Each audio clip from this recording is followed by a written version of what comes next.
तुम्ही थोडी गंमतच करा.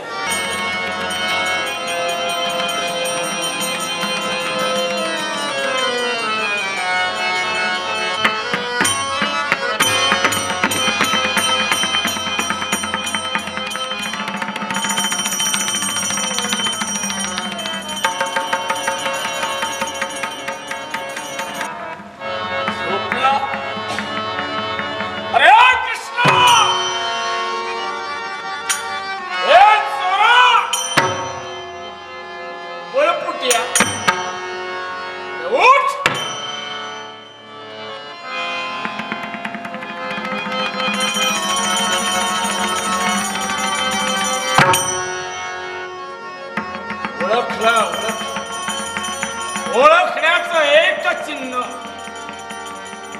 कृष्ण नसता हे वस्त्र या भरदेवी शालू कृष्णा तुझा आहे. विसरलो नाही मी. ओठ अरे तुझी मान केव्हा मारली असती ते सावध नाही मारणार. ओठ कृष्णा ओठ.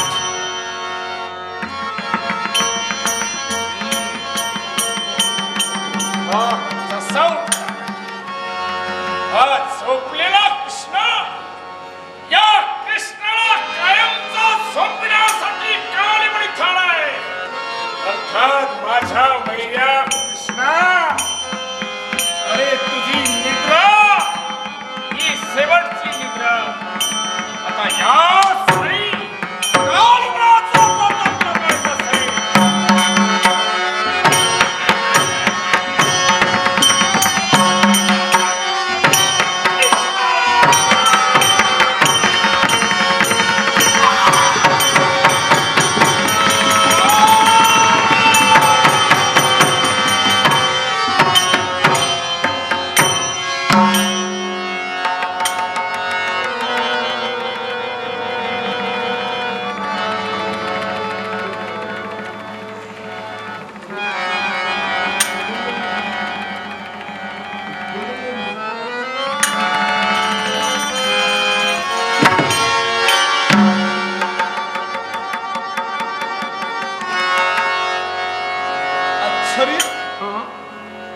नवल नवल की चमत्कार?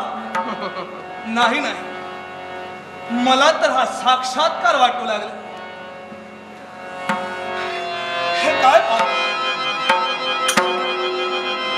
अमावास्येच्या काळ्या कुट्ट अंधकारात अगदी अनाहूतपणे पौर्णिमेचा चंद्र उदयास यावा असं तेजा गिरिगुहे आणि एका सुप्रसिद्ध प्रख्यात चित्रकारानं आपल्या कुंचला आविष्कारातून एखादं सुंदर चित्र रेखाटावं अशा प्रकारचा नयनरम्य देखावा राजा मुचकुंद या चरित्रासमोर. म्हणूनच आम्हाला आश्चर्य वाटलं. हे मुचकुंदा, आणि म्हणूनच या दैवी चैतन्याला इक्ष्वाकू कुळातील युवनाश्वनंदन मानधाता यांचा पुत्र राजा मुचकुंद या दैवी तेजाला नमस्कार करतो. नमस्कार. इच्छित सिद्ध असतो, इच्छित कामना पूर्ण होईल. मंगलमय आशीर्वाद, मनातील जिज्ञासा तुझी हा तुझ्या दयेचा दे. वैकुंठेश्वर या द्वापारयुगाच्या ठिकाणी नटला तो म्हणजे गोपाल कृष्ण हो. काय गोपाल देवकृष्ण गोपाल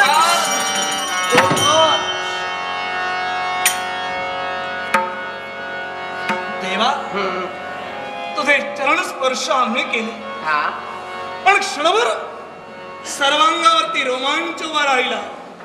सर्वांग शार्प गेलं. कुठंतरी ब्रह्मज्ञान आम्हाला प्राप्त झालं की काय असं मला वाटू लागलं.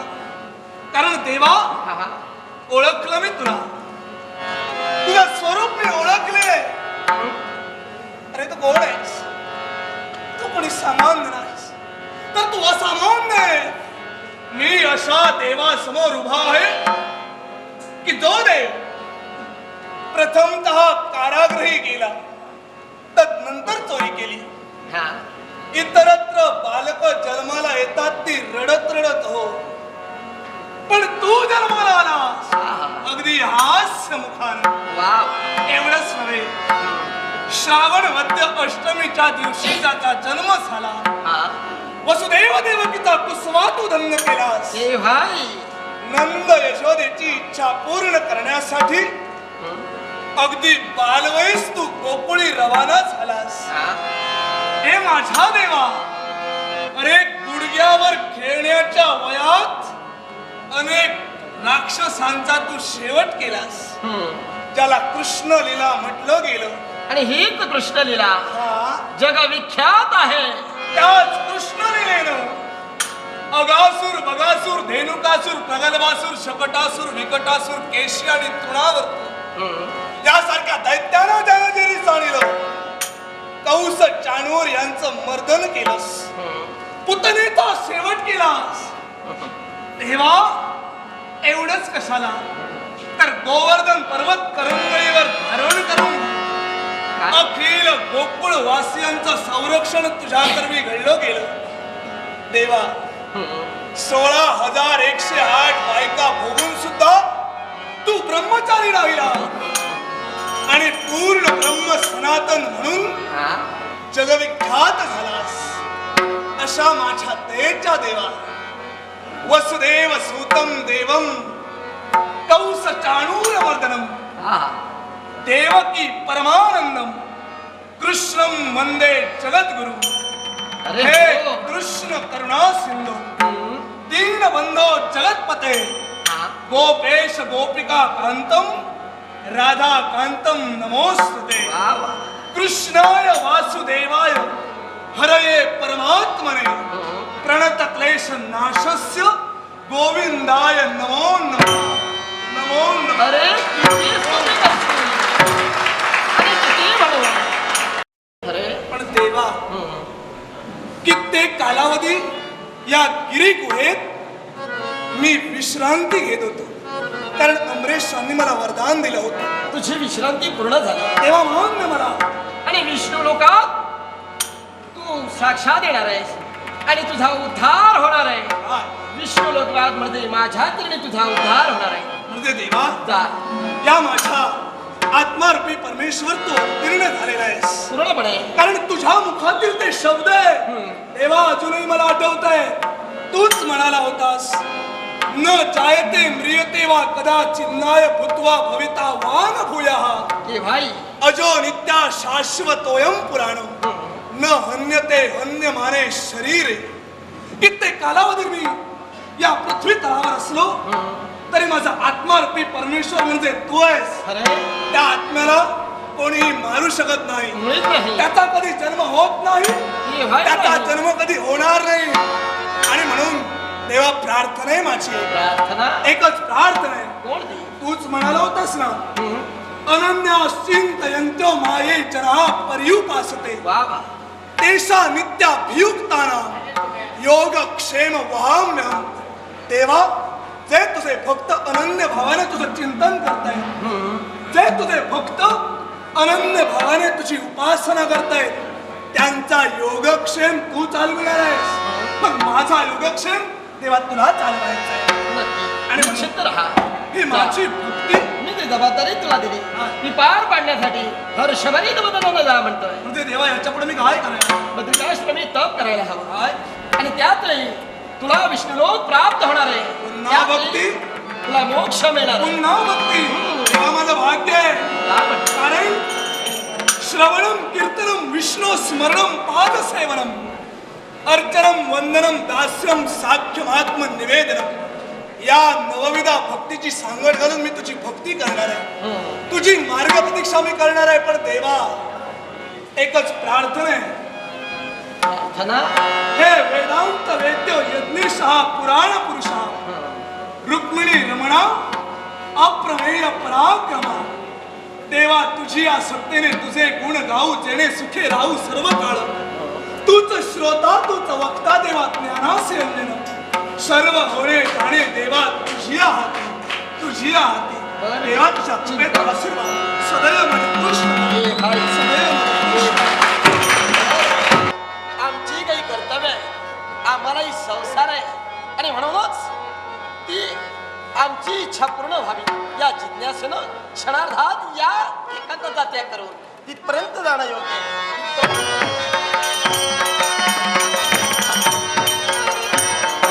असेच काहे माझे जीवन, असेच काहे माझे जीवन, असेच काहे माझे जीवन.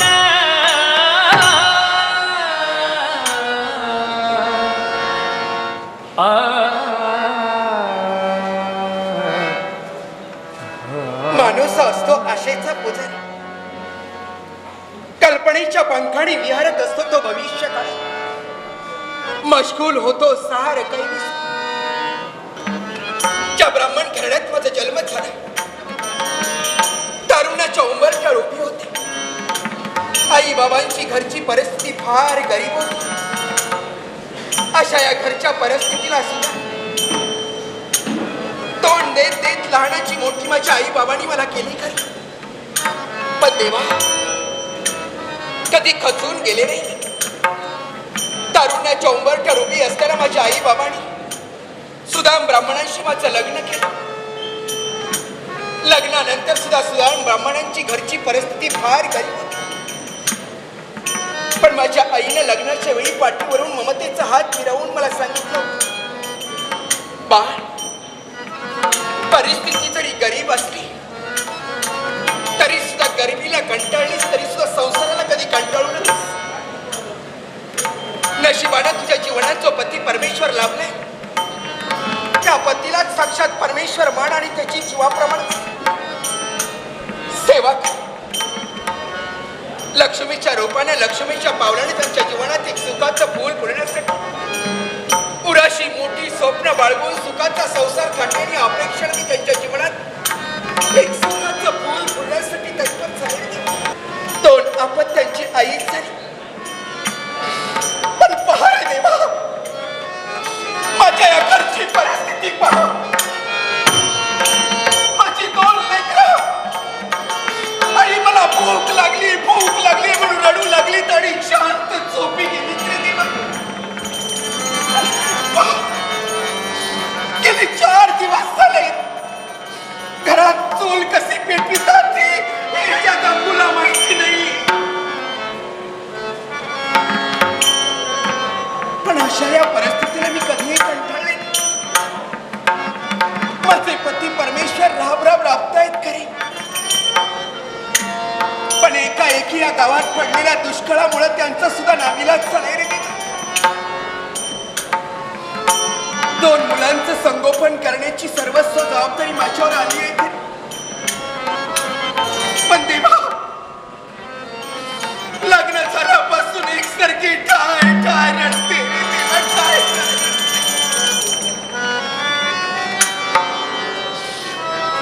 माणसाचं जीवन हे सुख दुःखाच्या धाग्याने विणलेलं आहे ना रे देवा.